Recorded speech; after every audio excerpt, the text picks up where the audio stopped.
ओम नमः सिद्धेभ्यः। अहिंसा परमो धर्म की। आचार्य गुरुवर श्री कुंद कुंद भगवान की। आचार्य गुरुवर श्री ज्ञान सागर मुनि महाराज की। आचार्य गुरुवर 108 श्री विद्यासागर जी महाराज की।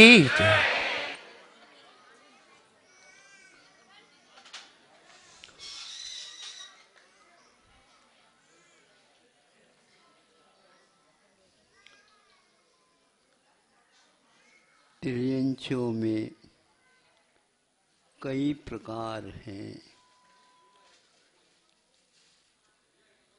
एक इंद्रिय से लेकर के विकास होता है तो द्विंद्रिय में पैर तो नहीं रहते, लेकिन स्थान से स्थानांतर जाने रूप क्षमता आती है। इन्हें त्रस कहा जाता है। एक एक इंद्रियां बढ़ती चली जा रही है, जो कि ज्ञान के साधन हैं। इंद्रियां स्पर्श, रस, गंध और वर्ण, इन सब को विषय बनाने की और शब्द सुनने की क्षमता, ये सब 5 इंद्रियां मानी जाती हैं। ज्ञान का विकास होना तो विज्ञान कहलाता है ना। ये तो वैसे ही हम पूर्व के संस्कार लेकर के आए हैं, तो यहाँ पर क्रम से उसका विकास हो करके बिना विद्यालय के भी हमारे पास साधन इतना हो जाते हैं।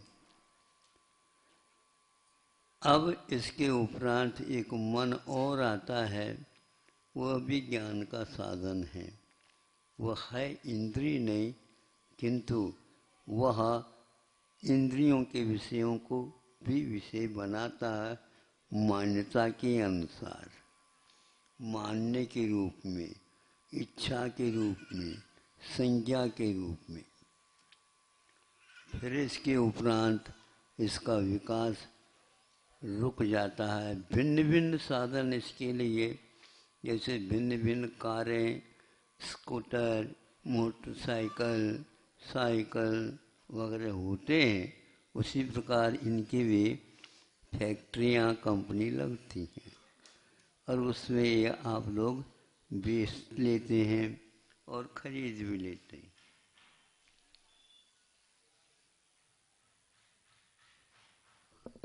एक वह भी इसमें तिरंच में गति तो नहीं, वो भी तिरंच गति में है।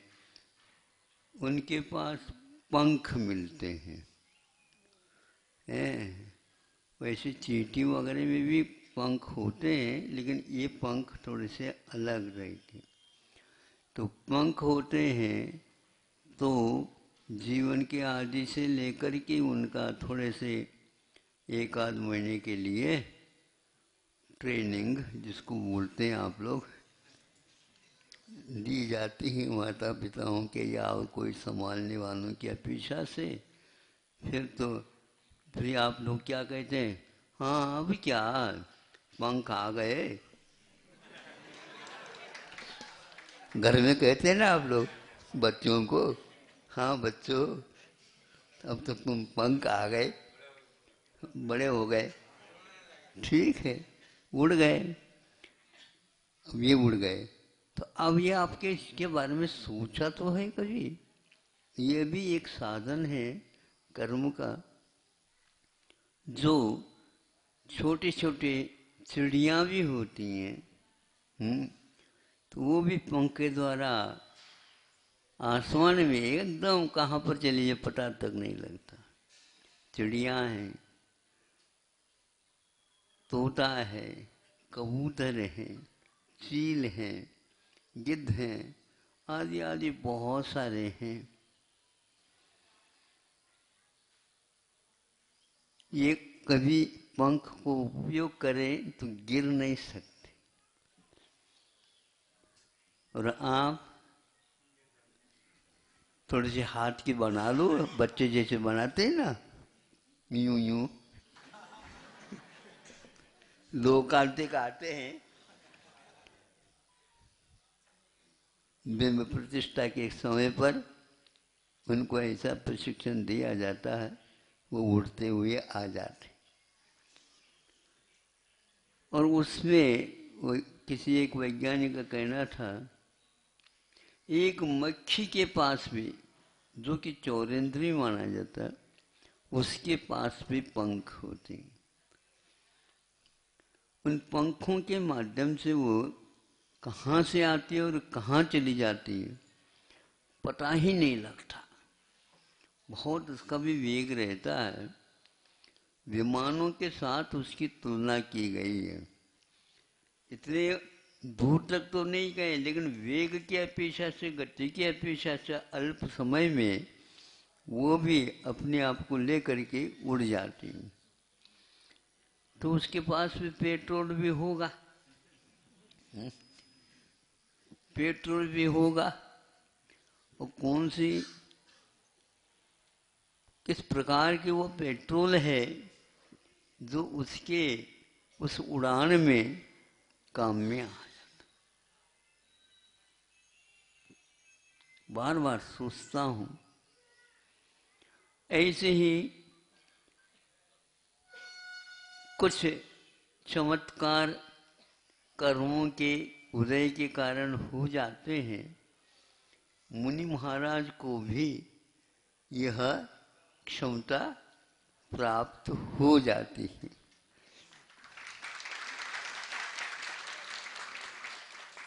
और वे भी अपने उस शक्ति का बल का प्रयोग करके 10 बजे आप लोगों के आंगन में आकर के उतर जाते हैं। तो वही तो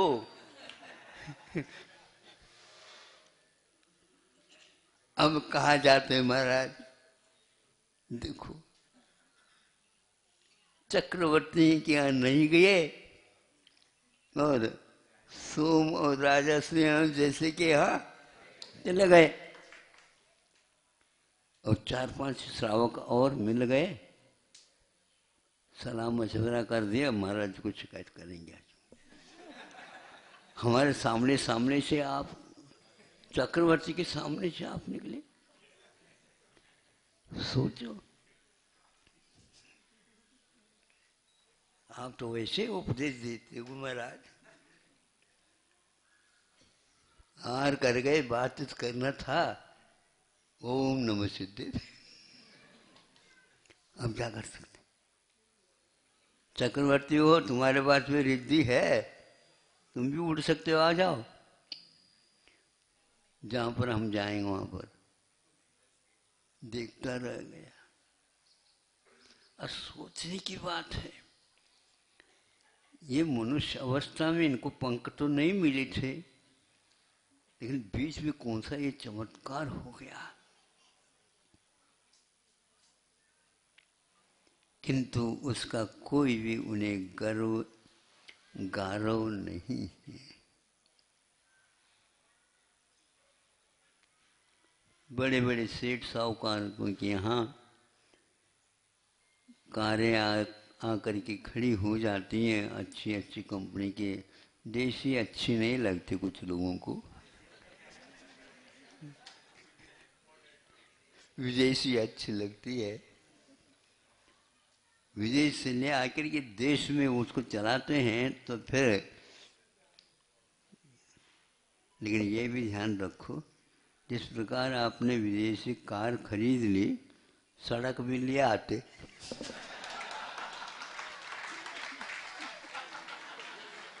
हाँ, मुंह जो परताव दे रहे हो, नहीं समझे? क्या खरीदा बेटा? तो हड़ताल कर रहा, हमने इस प्रकार की गाड़ी खरीदी है, उसके योग्य अपने सड़क नहीं बनाए। जो तो दादा हम तो कांच के बना करके जीना चाहते हैं, किंतु आपके पास कुवत तो हो। एक वोट दे करके तुम इतने सारे मांग करना चाहते हो? मुनि महाराज तो बन गए, लेकिन रिद्धि नहीं है तो कुछ अभिमान तो आता होगा, अथवा जिनके पास रिद्धि नहीं उनको दीनहीनता तो आती होगी। ये सब मन की करामत। ये ज्ञान यहाँ पर आकर के हमारे लिए अभिशाप का काम करता। हाँ, सोचता नहीं मेरे लिए क्यों नहीं, ये कहता है, वो दीनहीन हो जाता है। ये नहीं होना ज्ञान कहलाता है, संयम कहलाता है। अगर ये हो जाना ज्ञान का एक अभिशाप है। द्विंद्र से लेकर के त्रस हो करके आप संगी पंचेंद्रिय तक बन गए, विकास कर गए। ये ध्यान रखना, संगी पंचेंद्रिय हुए बिना नरक कोई भी नहीं जाता है, तो यानी विकास का वो फल है। ये ज्ञान के विकास का फल है। कषाय तो सब करते हैं, लेकिन संगी पंचेंद्रिय तो अपने टाइप का अपने टाइप का कषाय करता है। उसको सीधा ही वहां पर उतरने का बड़ा सौभाग्य मिल जाता है। सभी इसी प्रकार के जाकर के उतरते हैं नरकों में, बिलों में। तब उन्हें याद आता है कि हमने रसनेन्द्रिय के कारण, घ्राणेन्द्रिय के कारण, चक्षु इंद्रिय के कारण, श्रोत्र इंद्रिय के कारण, हाँ, भिन्न भिन्न दूसरी की खिड़की के पास ही रेडियो बजाओ।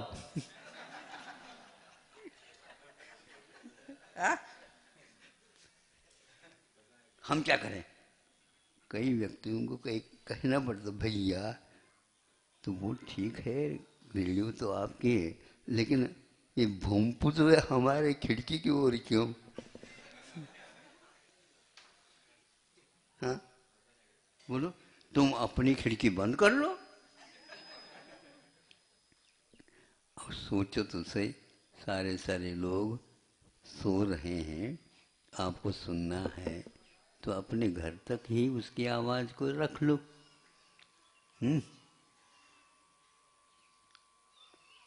हम ऐसे कहते हैं, भैया तुम ऐसा ऐसा कर देना, ऐसे वो बापू लगाते हैं, तो ऐसा कर लेना, आप पड़ोस में अपने यहाँ शादी ब्याह प्रारंभ कर दो। मैं समझे? उत्सव हो जाएगा, बैंड बाजा भी आएगी, वो वहां पर उसके आंगन में बजाएंगे, काम में हमारे लिए भी आ रहे। हाँ, हमारे आंगन में थोड़ी सी कमी थी, इसलिए हमने कहा कि सेठ साहूकारों को, थोड़े भैया हमारी शादी हो रही है, आप यहाँ पर बैंड बजवाओ। ये मेरा तेरा कब छूटेगा, ये बड़ा अद्भुत है। ये यहीं पर नहीं, जहाँ पर आप जाना चाह रहे हो वहाँ पर इसकी स्पर्धा बहुत लंबी चौड़ी है, नंबर मिलना कठिन, ऐसा है। ऐसे ऐसी परिस्थितियाँ वहाँ पर आएगी, आप वहाँ से भाग नहीं सकोगे। यहाँ पर जैसे देश से विदेश भाग करके चले जाते हो, अभी तक यह सुनने में आया, लिखने में भी आया, पढ़ने में भी आया है, कोई भी देव रुष्ट होकर के अपने विमान को लेकर के बैठ करके कहीं चले गए हों दूसरे स्वर्ग में।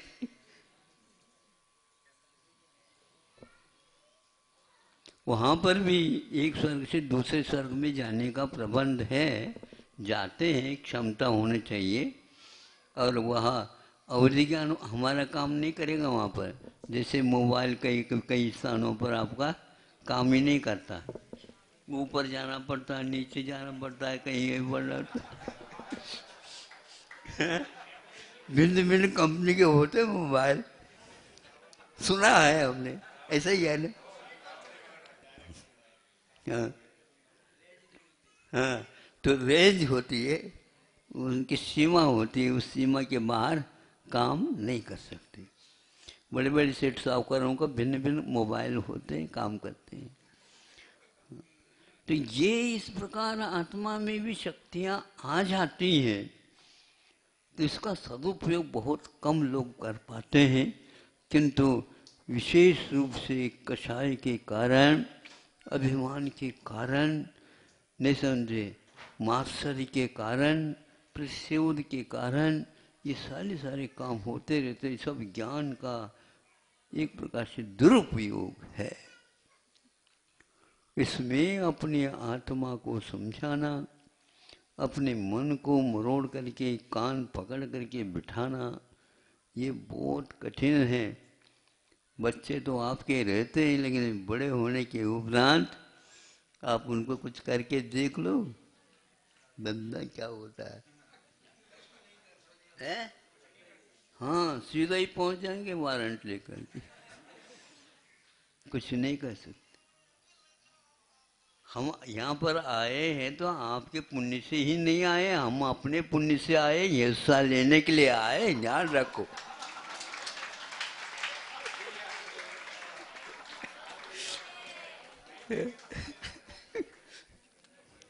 हाँ बिल्कुल, हम अपने पुण्य से आए हैं। हाँ, ऐसा आपने घर बनाया, आपका ही नहीं, हमने पहले से ही। हाँ, ये सुनिए, हिस्सा अपना रहे। अगर आप तो वृद्ध हो गए हो, आपको अब जीना चढ़ना ही नहीं होता, एक कोने में रहो, ये तो सब हमारे लिए है। ये सब क्या है?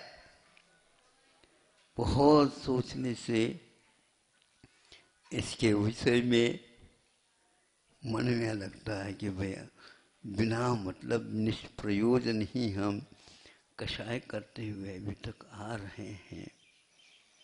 और जब समझ में आ जाता है तो वो एक कोने में बैठ करके रोता है, बिलखता है, भगवान हमने इस प्रकार के कर्म बांधे, अब कांटे किस आधार पर?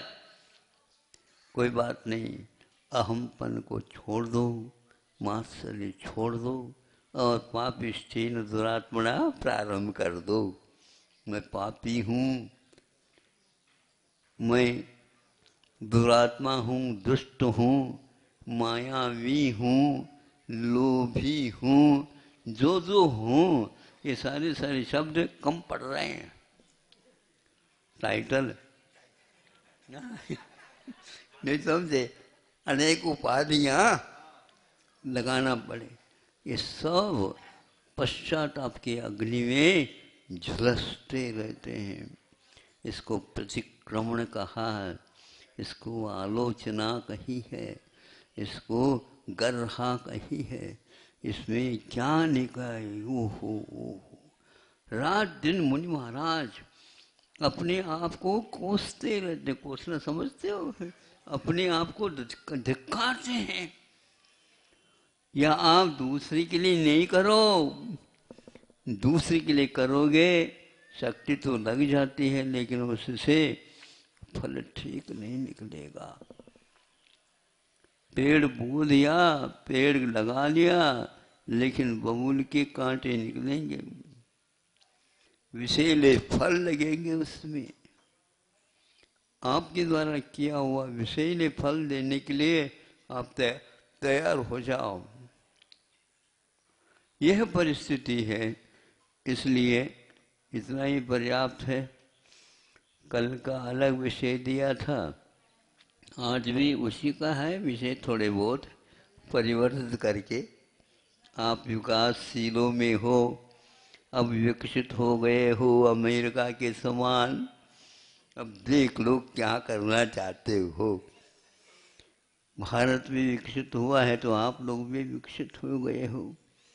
ज्ञान की अपेक्षा इसके बाद कोई विद्यालय नहीं संसार में जो आपको प्राप्त हो जाए।